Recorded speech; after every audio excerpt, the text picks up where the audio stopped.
Is this the silliest thing you've ever heard of? Thomas! In Medina? Yeah, pretty sure. Yeah. For that amount of to opt out. And now a group of flight attendants is promoting an online effort to get everyone to opt out for a day, which happens to be the day before Thanksgiving.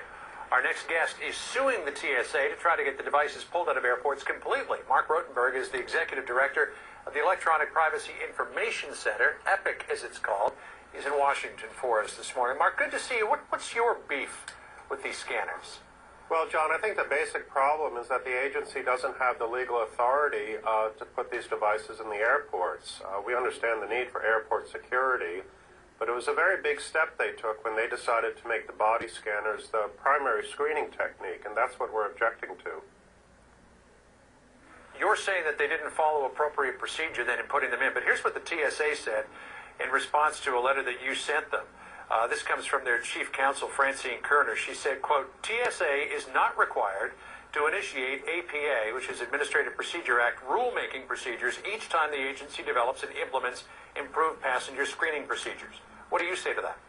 Well, we think they're simply wrong. As a matter of law, we think they're wrong, which is the reason that we've gone to federal court to try to get the program suspended. There are a lot of objections here. There are health concerns, the privacy concerns. We're working with religious groups that think the whole thing is offensive, and I think the American public has become increasingly frustrated. We can't let the TSA decide what its legal authority is. That's a decision that has to be made by a court. You talk about these health concerns, and we know that the Airline Pilots Associations representing a couple of airlines, including American and I believe US Air, have voiced their concern about the radiation risk. Are you concerned yourself about the risk, or are you only concerned that other people are voicing that? No, I think those are legitimate concerns. Our expertise is not in the health field. We know more about the technology and the privacy issues, and those are the issues that we focused on in our lawsuit. But we have spoken with a lot of medical experts, and I think these questions need to be looked at more closely. Right now, it's just the TSA telling the American public not to be concerned. I don't think that's adequate, and I think the responses of the pilots groups and the stewardesses and others is very important. Now, the TSA is suggesting that you're going after the wrong people by filing the lawsuit against them, that they have a mandate from Congress to deploy equipment like this. Yeah, well, that's...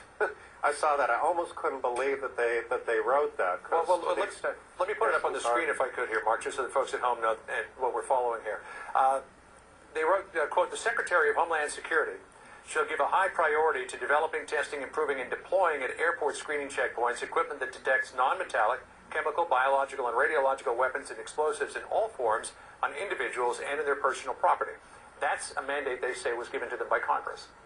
Yes, well, they have authority to develop new technologies. They certainly have authority to use puffer machines, for example, or to look closely at baggage. But when the Congress actually considered the question of whether they could make the body scanners a primary screening technique, they passed legislation. I think there were over 300 members of Congress that voted against exactly what TSA was trying to do. Now, the bill never went to the Senate, but to the extent that Congress has considered this issue, I think they flatly rejected the TSA's position.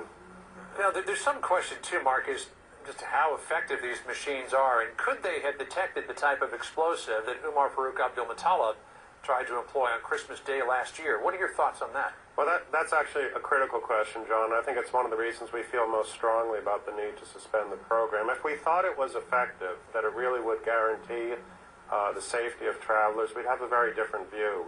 But you see, before we filed this lawsuit, we filed another lawsuit under the Freedom of Information Act, and we actually obtained the technical specifications for the devices. And we looked at those specifications, talked to the experts, and we all reached the same conclusion. These devices are not designed to detect the type of powder explosive, the PETN, that was used by Abdul-Muttalib and others.